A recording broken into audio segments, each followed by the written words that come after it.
relative pitch. We are so excited to have Dr. Dunwoody Mirvil join us today. So Dr. Mirvil is currently the director of trombone at Florida Memorial University, but has a newly appointed position as Assistant Professor of Trombone at Stetson University starting this fall. First of all, congratulations, Dr. Mirvil. Thank you. Appreciate it. Appreciate it. And just thank you so much for being here. We're glad we got to connect with you. Hmm. We know I you have appreciate it. so much going on, and this is such a pleasure for us. So, like, tell us, especially for our audience members who maybe this is their first encounter with you, a little bit about yourself and your background. So I was born and raised in Miami, Florida. Soon after I left high school, Miami Central Senior High School, I went to Florida A&M University, where I pursued my music education degree there. I marched in the March on 100.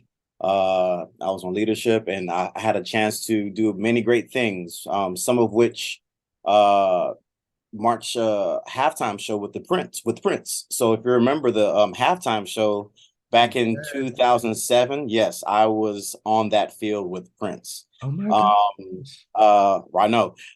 Another thing is I had opportunity to march in Barack Obama's first inaugural a parade. So Nice. 2008, I watched the whole thing, woke up 3 o'clock in the morning to go through security Oh and my, everything, the whole nine. Yeah. So it was a pretty cool experience. So after I finished my degree at Florida A&M University, I had a chance to go on tour with this music production called Drumline Live. So it's kind of based off of the movie Drumline, but what it's mainly about, it's a showcase of what's offered at HBCUs in regards to marching band. So, of course, in regards to music specifically, where you have marching band, you have jazz, you have gospel and R&B. So I had a chance to travel with the group as a featured soloist, as one of the featured soloists. And we toured Japan, maybe about 2.5 weeks. We did 13 cities there, and we did 90 cities stateside. So it was a great experience for me with that. Soon after that, I had a chance to go to Florida State University for my master's in trombone performance. Then I became a band director at Amos P. Godby High School in Tallahassee. Then I went back to Florida State for my doctorate soon after in trombone performance. Soon after I received my terminal degree, I became the low brass professor at Southeastern University, which is in Lakeland, Florida. And then after that, I moved down to Miami, which is again my hometown, which I spent a couple of years here at Florida Memorial University. And as you just mentioned, I will be the trombone professor at Stetson University. So that's just a little bit about me in regards to my professional career. oh my gosh. First of Mhm. all, I'm still like fangirling over Prince and Barack Obama. Like I'm Right. Yes, still yes, I yeah. watched both of those. Like I right. clearly remember watching both of them Yes. happening. So it's like you were there, you were live experiencing that. First of all, of the first things, Prince, rest in peace to one Right. of the greatest musicians ever Ever, ever. walk this earth. Like, Yes. what was that experience like? So as we were preparing for well, if you know the Super Bowl actually happened in Miami, and in Mhm. Miami it rains just because it's Okay. Tuesday. It rains because it rains. That's just the nature of it. So as they were preparing for it, no one thought it was going to rain, but then they checked the forecast, and there was some worries about what was going to take place because you have a lot of electrical, instruments outside and this and that. And Prince said, let's go, let's do it. So I remember it was just raining the entire time. And just being on the field and looking from my left side and just seeing him perform, I mean, I'm just gonna say purposely, I just stopped playing. And I looked, and it was like, this is actually happening. Yeah. So it was a great experience.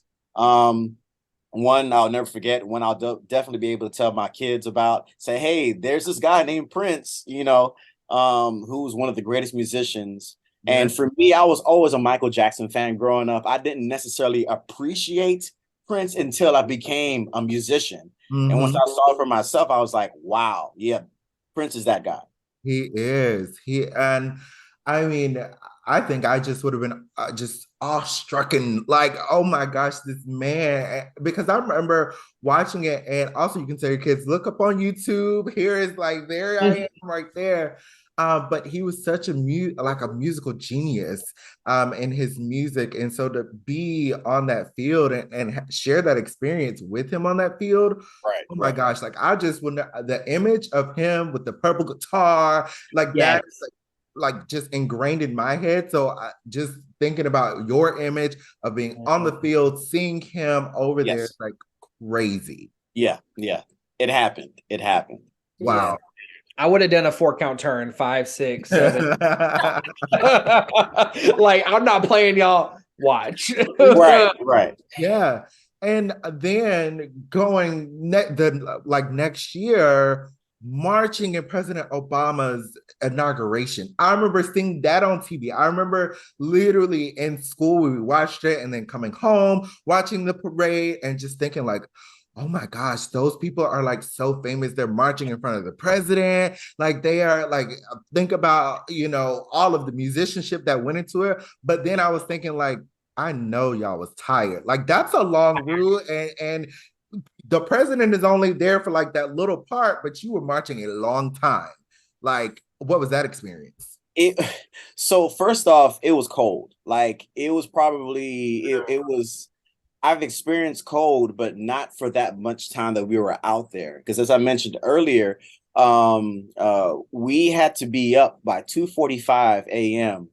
and the parade was not slated to go until 8 a.m. And I'll talk about that in a second. So we were up 2:45, loaded the buses, and we're outside of like the area near the White House or near the parade route from 4 a.m.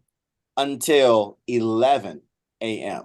The reason why everything got pushed back, because I forgot which president it was. There was a medical emergency. I think one of the presidents who was on site or past presidents who were on site had a heart attack. So everything was pushed back like 3 hours. And we were outside in the cold. Like I think it was maybe between 17 degrees and 9 degrees outside. So we were outside literally for like maybe 5 to 6 hours in the cold waiting.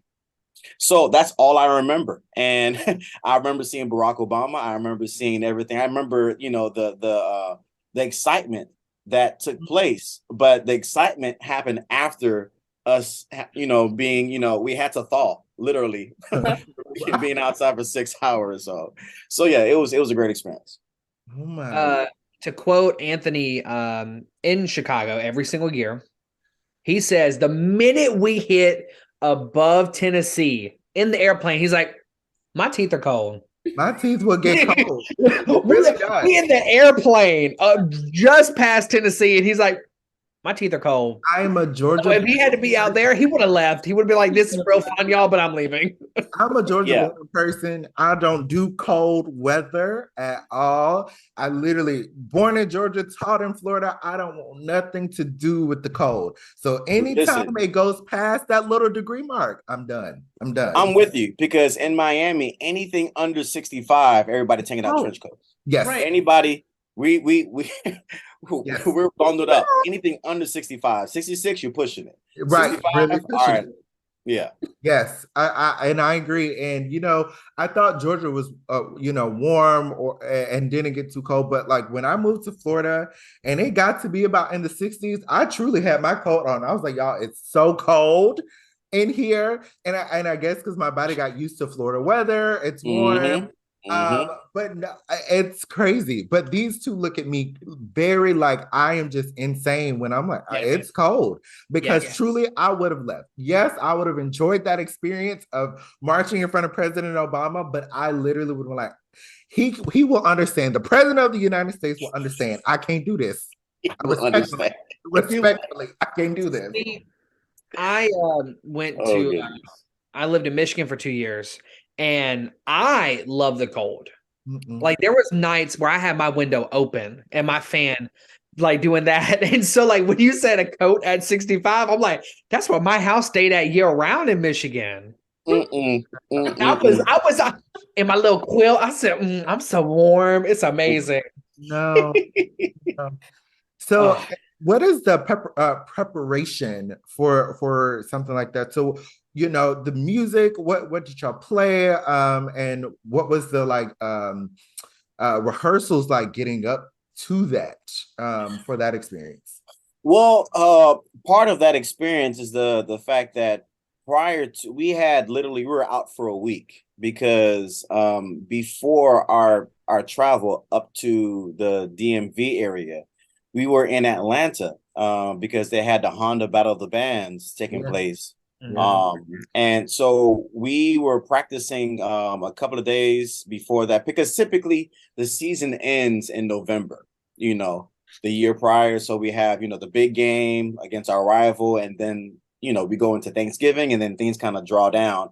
And then as we get to January, knowing the fact that we have this, pretty hectic schedule ahead of us, we would restart our rehearsals maybe like a week after this we return back from the winter break. Mhm. And it was, a long preparation. Now we've done parades many times before.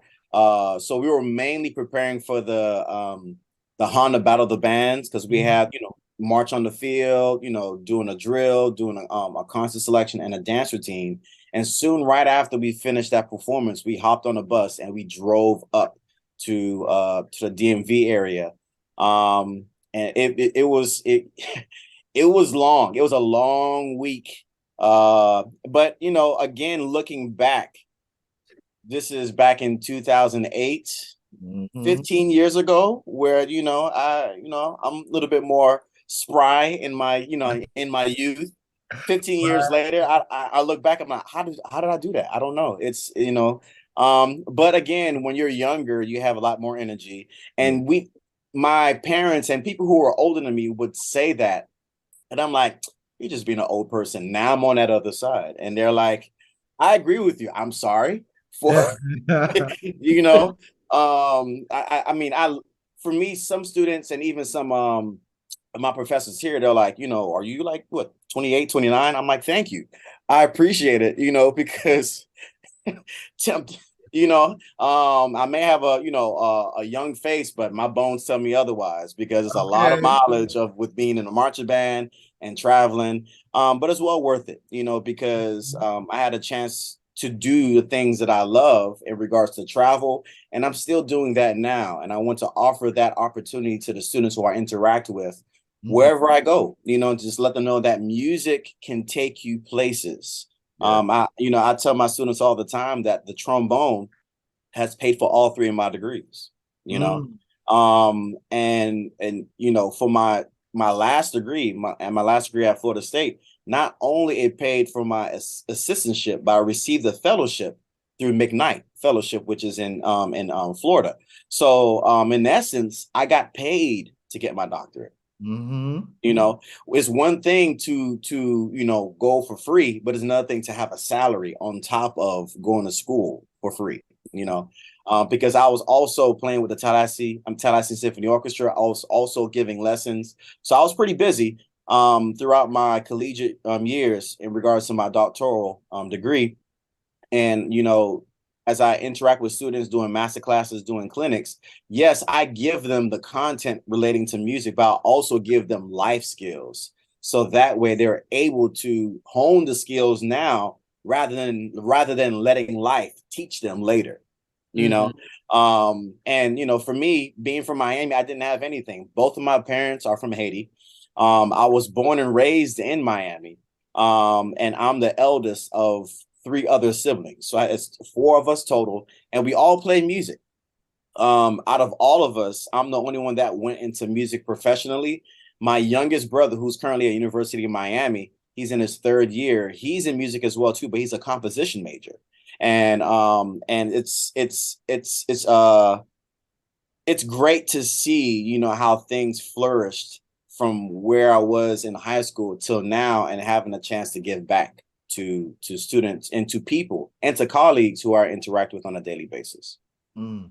That's so amazing. And I was really curious whenever we were researching and looking up the things you were doing in the past. We were like, that you have so much performance experience. Like we saw that you were in the Tallahassee Symphony. And I was wondering, because then you also mentioned that you taught as you were a band director as well for a while as well. So what was your when you were going through this, because as we know, I mean, me and Anthony being still students right now, Michael, being a professor, this idea that you're going in and out of like degrees, working, trying to figure out exactly what you want to do. How was that for you? Because you're so heavily embedded in both education and performance.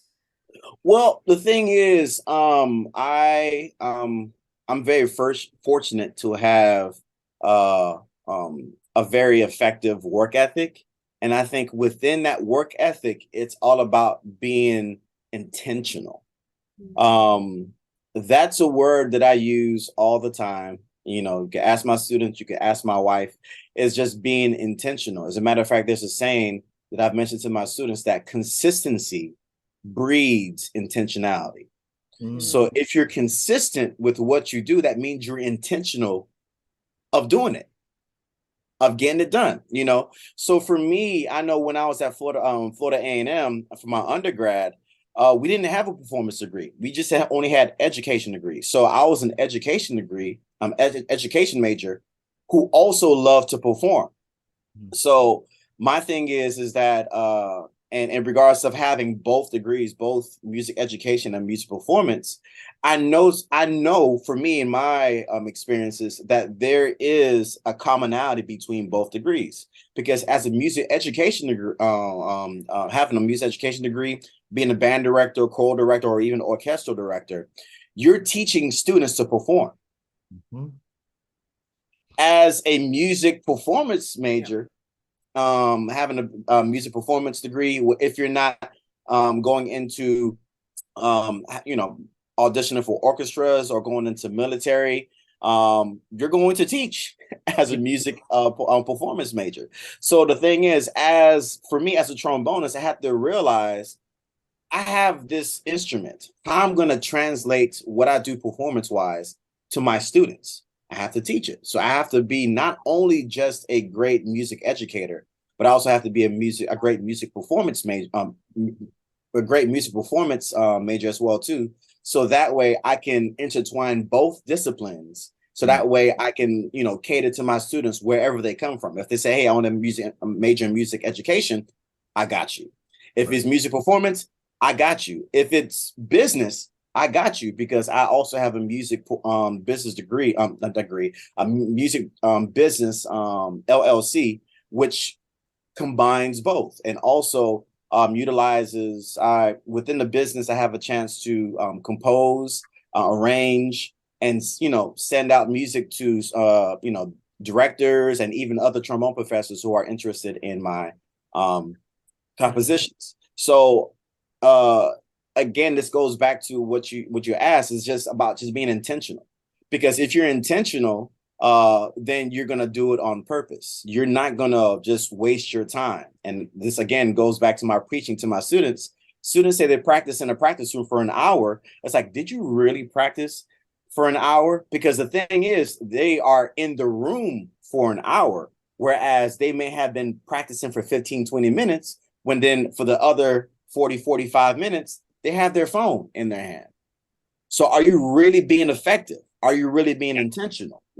So that goes with my mantra, that goes with my practice. And that's kind of governed me all throughout my music career, to where I'm able to go in and out of music education, music performance, and then, combine both disciplines. You just reminded me of something that happened literally yesterday.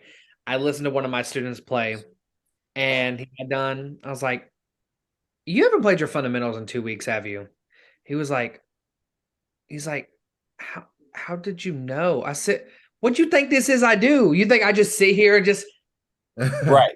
We know. Yeah, like, you think I just sit here with my ears turned off? Like, I can tell you ain't doing your job. We know. Like, it's like my job to train my ears every week to get better for y'all. It's your job to take all the information.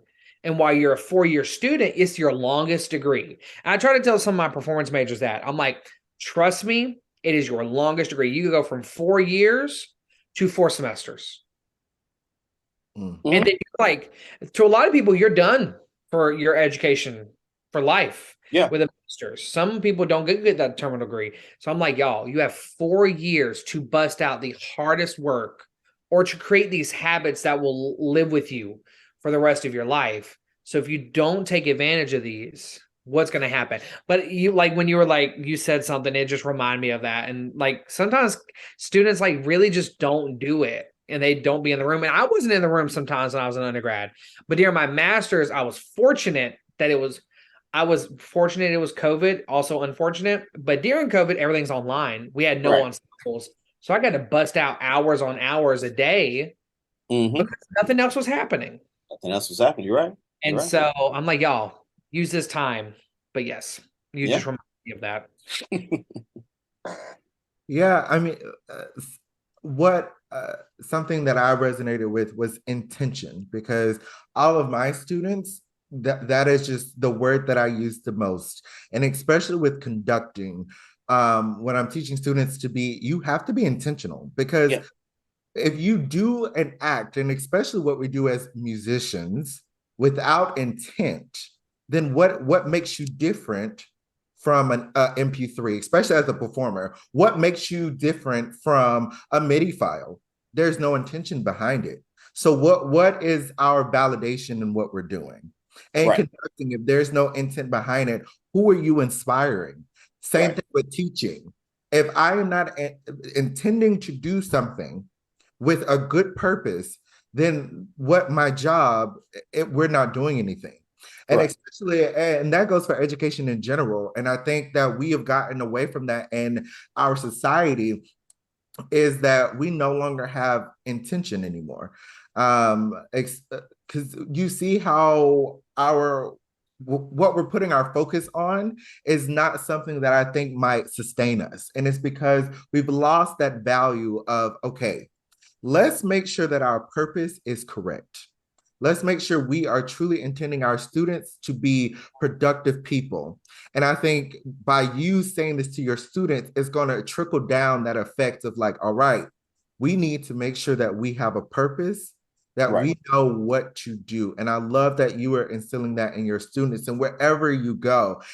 And they have a great representation that okay, you can do it, so can I. So can you talk about that representation of just saying, look, I did it, and that means you can too. Sometimes that makes the most difference. No, it does. And one of the good things of me being back in Miami with the past couple of years is that most, if not all, of the students know which high school I went to. And the high school I went to is inner city Title I school. For me, growing up, again, as I mentioned earlier, I didn't grow up in anything. I didn't have any lessons until I reached college, you know. So everything I had to kind of learn, I had to solve for X on my own, and with the fact that I mentioned to the students, I typically come to class, come to school, dressed up, shirt, tie and everything. And I tell the students, as I listen, all you see now is just a byproduct of where I came from. Because what it is that when growing up, I didn't have anybody who looked like me to do the things that I'm doing. And I didn't have that example. I didn't have a Dr. Johnson or Dr. whoever or someone to come back to the schools and say, hey, this is what a trombone can do. This is what you can do in regards to having a career in music. So I remember right before I went to Florida State for my master's, that I made a vow. I was like, I'm going to give back, because for me, I'm that type of person. And I believe that it's like you do receive more by giving than receiving. For me, at the core, I tell my wife this all the time, and she knows this. It's like there's 3 things that make up who I am. Consistency, empathy, and communication. I think with those 3 things there, it's almost like you can't have one without the other. If you're consistent, then people know who you are because they know that, hey, if there's someone, like, for example, if someone says, hey, Dr. Mirvil, he did this. Not to say I'm a perfect person, but it was like, no, I don't believe it because he's very consistent doing X, Y, and Z. Me, in regards to being showing empathy and being empathetic, I put myself in other people's shoes, not with my mindset, but with their mindset. Because if I put myself in their shoes with my mindset, I would say, well, if I were you, I would have done this. Now that says no, empathetic is that means I'm putting myself in your shoes and I'm trying to put myself in your mindset, saying, you know what? I understand where you're coming from, and I empathize with you. That governs me as a human being, as a musician, as a teacher, as a father, as a husband. I try to put myself in other people's shoes. And in regards of being communicative, like just being communicating with others, again, if there's a breach of communication, now there's going to be lines for confusion, and for things not being clear. So again, it's just those three things, and just understanding the fact that where I came from and where I'm going, that there's still more to give, and just to ensure that the ones who I come across on a daily basis, again, whether if it's students or colleagues, I just try to show those three things: empathy, consistency, and communication. And again, as I mentioned, the students, they know where I'm fortunate, and there's not too many people that would say this, that I was taught. I had a good, I had a solid family system. So I was taught by my parents. I was also taught by the streets.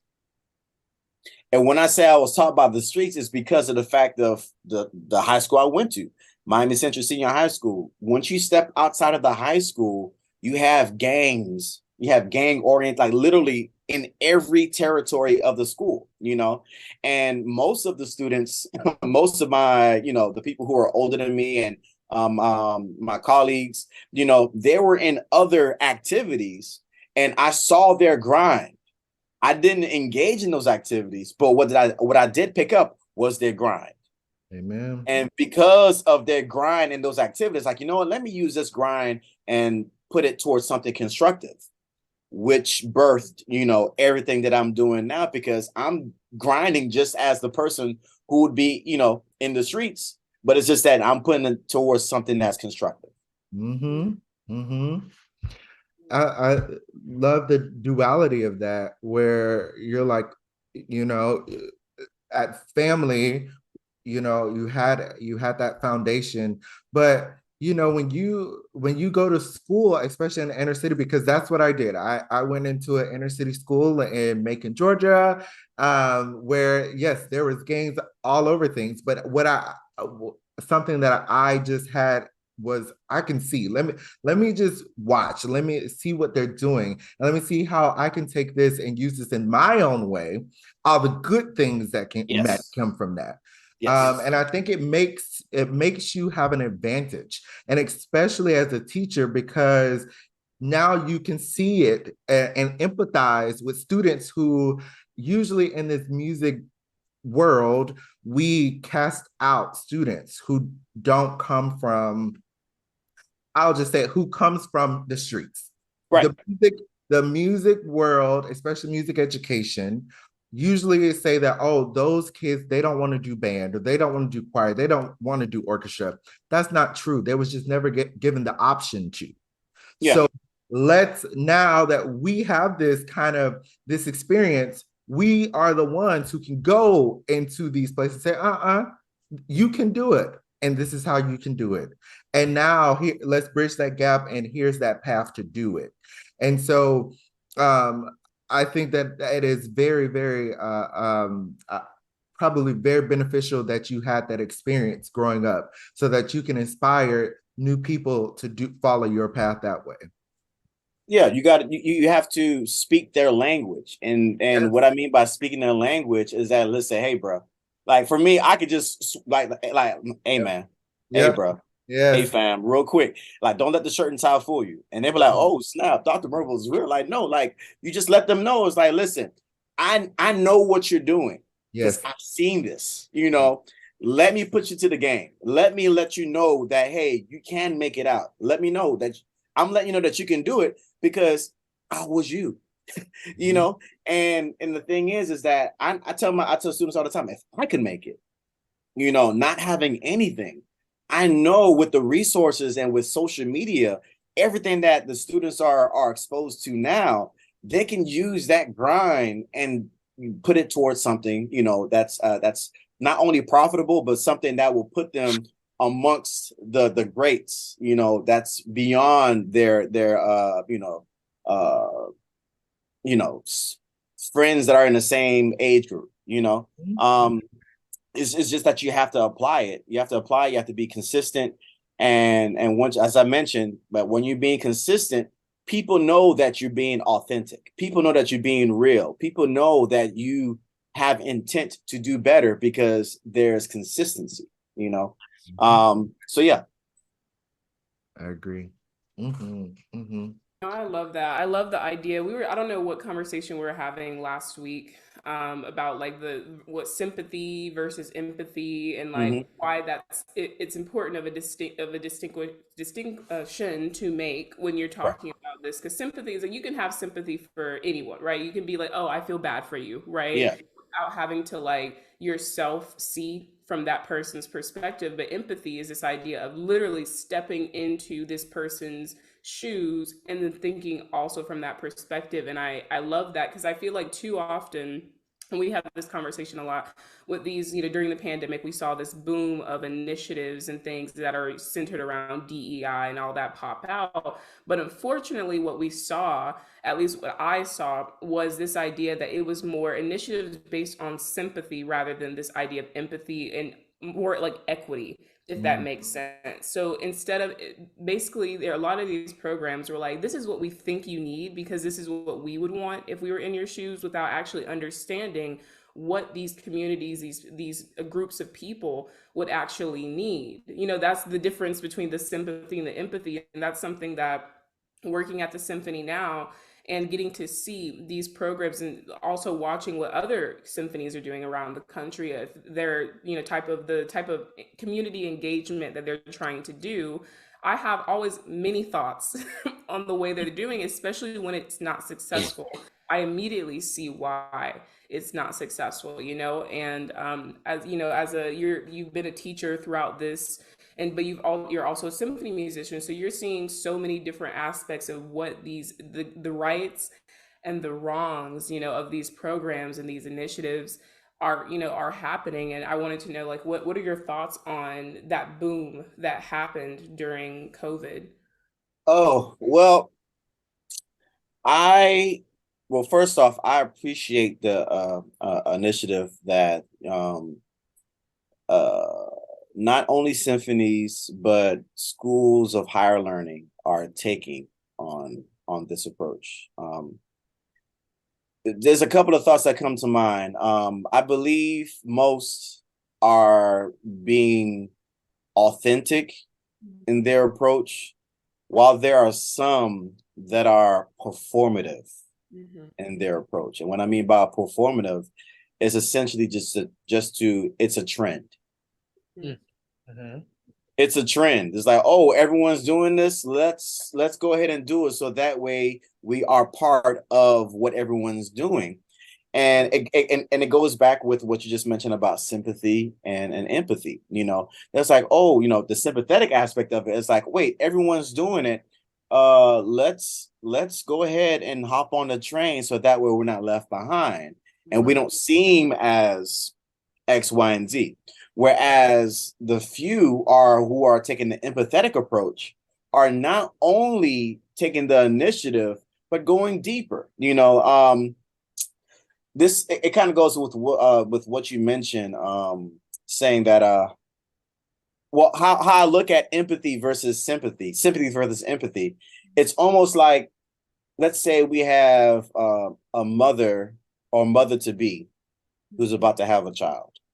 Right. She's 9 months and she's ready to go. Let's say her doctor is a man.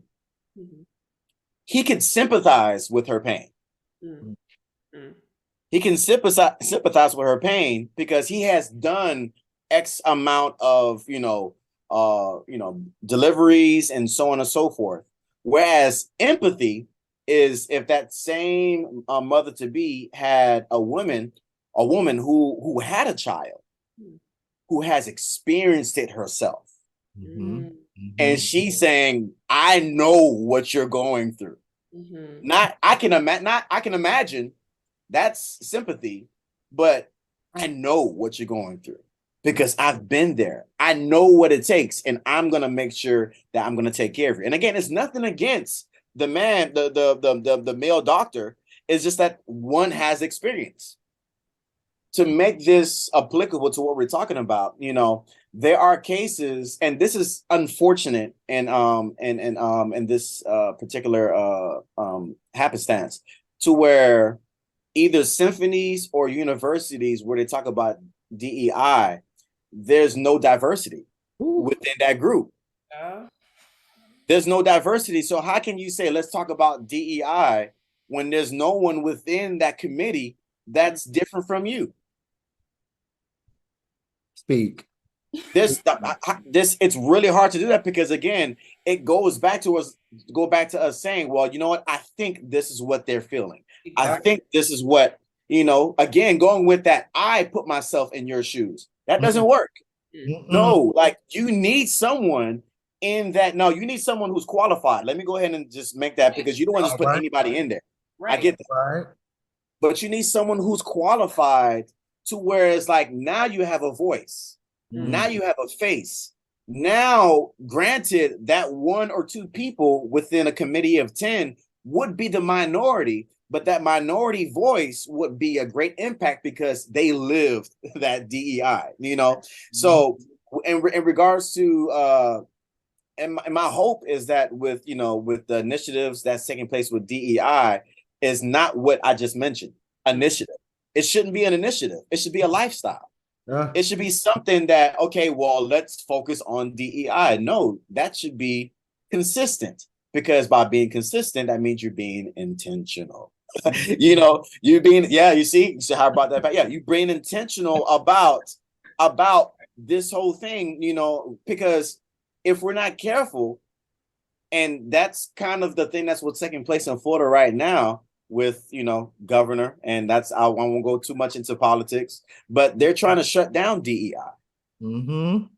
They're trying to shut down DEI, and it's trying to happen in public schools. Before we called DEI, it was called affirmative action back then.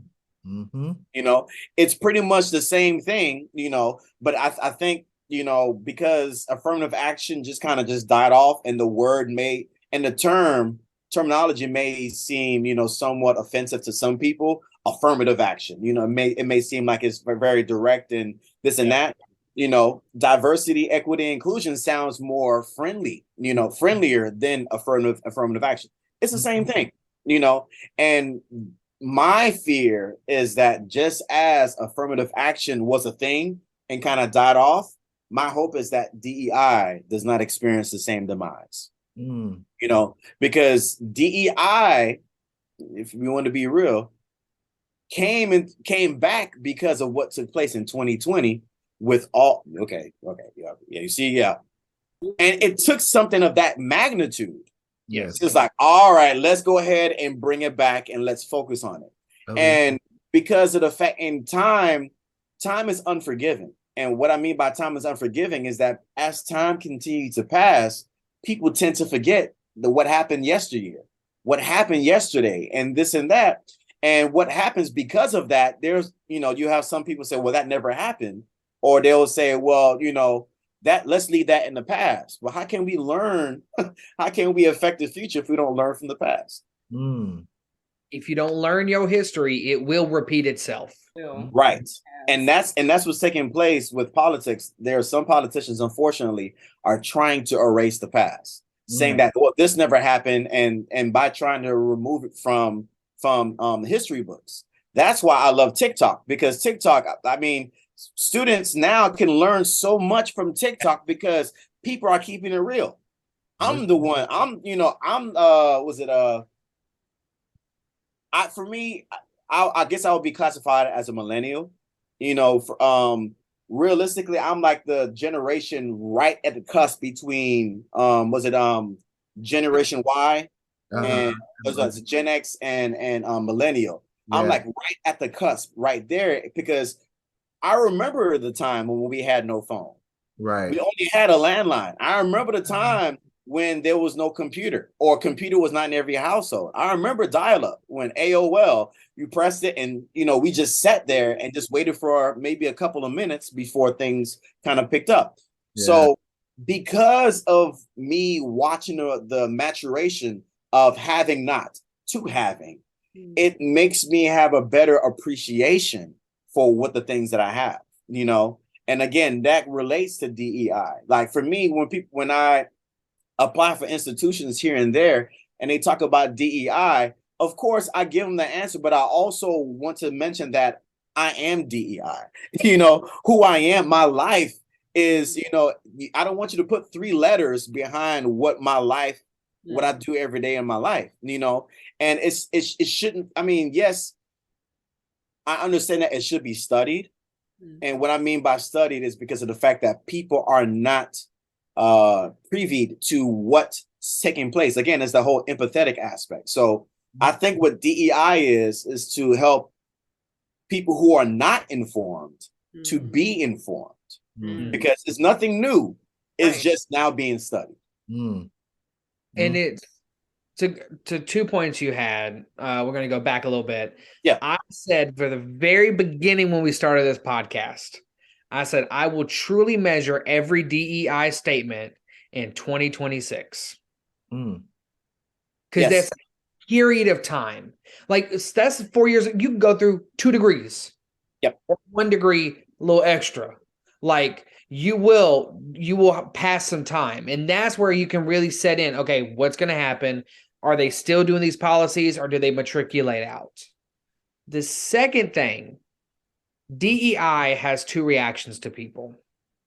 Either they feel attacked, aka you should probably look into this. Right. Or they feel like, oh, that's not me. You should also probably look into this. Right. If you feel like it's overtly not you, or it is also attacking you, you might be part of the problem in 2 different ways. Right. If you feel like you're doing it 100% all the time, like what DEI, I see no color. Times have we heard that statement? How many I've heard that statement. And that's like so that's the person. And then the other person is just like, I feel attacked. And I was like, okay, well, why? You should be, actually. And or I feel forced to do this. Why should I do this when, I have, friends who are, people of color, and it's like, okay. It's like, you have a friend. Right.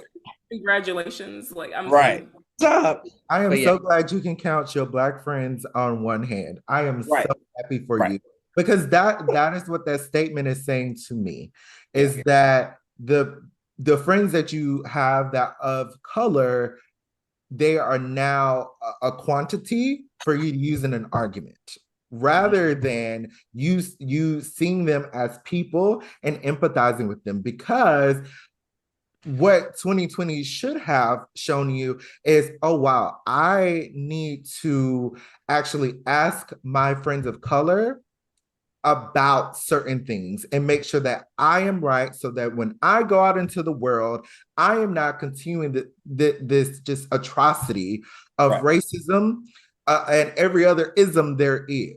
Right. But most people are like, no, I have that one Black friend, but we never talk about race. I don't see color.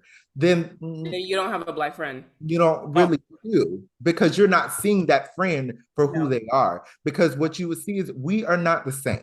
Unfortunately, we are truly not. You lived one way and I lived another way. And just based on the color of our skin, I can promise you we did not live the same life. It's not monolithic. It's not, It is. everyone does not have the same experience. It is. And for the person who says that, hey, I have a friend or friends that are a person of color, again, that's performative. Now you just check the box. Yes, you did.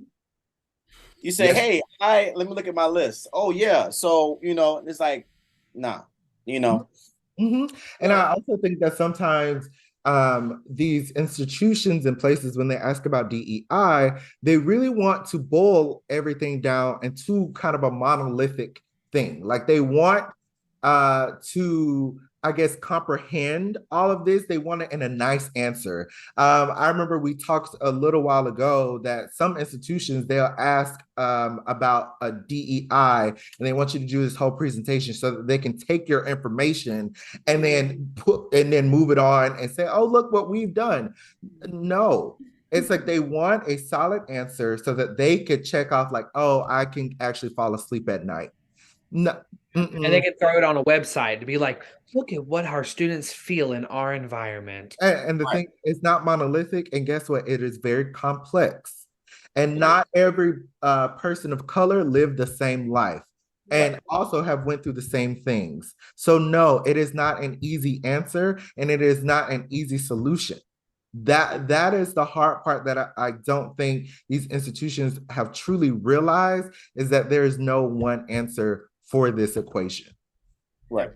Well, this goes back to what you were saying, Dr. Mirvil, this idea of DEI not as an initiative but as a lifestyle. Because what happened was affirmative action was not thought of as a lifestyle; it was thought of as a program, something. And I remember. I will never forget reading this girl who I think she went to Harvard or whatever, and she was called like black at Harvard, whatever, and literally had one of her classmates look at her and like, you're here because of affirmative action. A white classmate look at her in her face and say, you are only here because of affirmative action. Because what that told me, and when we we're having this conversation, it made me really think that when we do adapt these ideas of affirmative action, DEI, as more of a thing, it's something that someone can place blame on. And it reminds me of Anthony. You even mentioned it was way back when there was a class that happened and a student was speaking about not getting placed. Do you remember that, Michael? Not getting placed in this ensemble. And I think the person who did get placed in it was a Black person, I believe. Yep. And they were just speaking to it as if like, oh, well, they didn't belong. I actually deserve to be there, but it's, because of DEI and all these initiatives that are happening. And it's something now, this tangible, instead of it being existing, instead of us just including diversity, equity, inclusion within the landscape, within the hierarchies, instead what's happening is it is now this thing that people can place blame on when they don't get what they want, when they need someone to point fingers at. And so it's in a way what this program, this initiative that is supposed to be helpful to these communities who are underserved, underrepresented, are now becoming things that even sometimes people who are supposed to be in those communities who are getting help from those initiatives are now cringing back from it because of the energy and the connotations surrounding and people being scared. I'm scared they only think I'm here because of DEI. I'm scared that I don't actually belong here because of this. And it can be so harmful when it's not done intentionally. I am 100% in agreement with you. When I was going to school for my master's and doctorate, I was outside of the jazz program. I was the only person in those ensembles, in the orchestra. Same thing with the orchestra I play with right now. I'm the only person of color with tenure. Wow. And the only male person of color in the group. Wow. In the entire group. The thing is, even in my years, I've left Tallahassee about 5 years ago after I finished my terminal degree. And since moving down to Lakeland, which is about 3.5 hours from Tallahassee, and now moving down to Miami, which is about 6.5 hours, I still play with the orchestra. And there's a couple of reasons why I play with the orchestra. I love playing, that's one. And two is that representation. I try to hold on as much as I can because of the fact that, we do have school shows, and most of the school shows that we have are people who are people of color. And I want them to say, hey, there's someone on stage who has the same skin color as me, and it's powerful, and it's not to say anybody with a different skin color doesn't matter. It's just the fact that we have to be proud of ourselves as well too. It's been so long that because of society, because of what takes place over the past 200, 400 years, that it was made to look that we had to be ashamed because of our skin color, and as time progressed, yes, things have gotten better. And with what's been taking place over the past, 4 or 5 years, it's almost like we take one step forward, 2 steps back, but it's like, I feel as if that, with all the progress that we're making, and I think progress meaning that what's taking place as a society, like, technology and everyone going for, like going to school and doing their thing and going for their master's and some going for their doctorate. I think there's progress in that. But I think because of that progress, they think that all encompassing, this progression with the divide. In other words, it's almost like if we don't talk about it, it will go away. And that's not true. It's like, it's almost like sweeping dirt under a rug when someone's coming over to the house. The person who's coming over, they see that it's clean, but that it's dirty. Right. It's still dirty, and we're just doing it for show. We're doing it for performative. It's performative aspects of, and when we do things out of, just by performative and just for show, then again, there's no intentionality behind it. We're only doing it because someone asked us about it, or, someone who may come to the school and say, hey, look, we have this student here. Hey, we have this program that emphasizes, our minorities. And it's like, that's great that you're putting some attention to it. But as you mentioned, let's see what happens in 2026. If this is still a thing in 2026, and that should not only tell, the people of color one thing, that should also tell you, whoever the institution, if it's an institution or orchestra, if you're being intentional about what it is. Again, it's not an event. It's a lifestyle. It should be something that we should do, because as human beings, we're all the same. We all came from the same Africa. We all came from the same. I don't want to go too deep, but we all came from the same, but the thing is, as time continued and because of differences, like, we should embrace differences. Like, when I see someone different, I'm like, I want to know more about you, because I want to not only learn more about you and your background, but I want to diversify my learning. I want to diversify my palette, not only as a teacher, not only as a musician, but as a human being. Because the whole purpose of being human beings is that we have to be human. Right. It's, I could be here for another 3 hours. It's so much. Yes. It's so much amazing information and context, and just you have a wonderful perspective on so many things. And we truly thank you for being here and having your time here. I know our audiences will benefit so much and have benefited so much from hearing what you have had to say and just knowing more about you. If people are interested in knowing more about you, or even maybe sending you an email or something, how can they get in touch with you?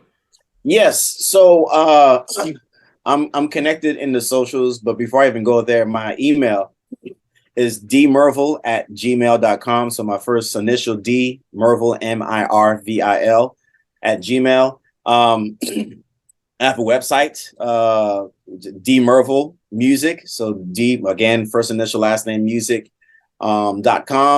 I'm on Instagram, pretty much the same thing, D Mirvil_music. Same thing with TikTok.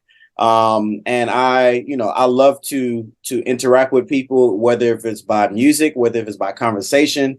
And I look at music and conversation as the same thing, because music is a conversation. And I try to connect either by word or by sound.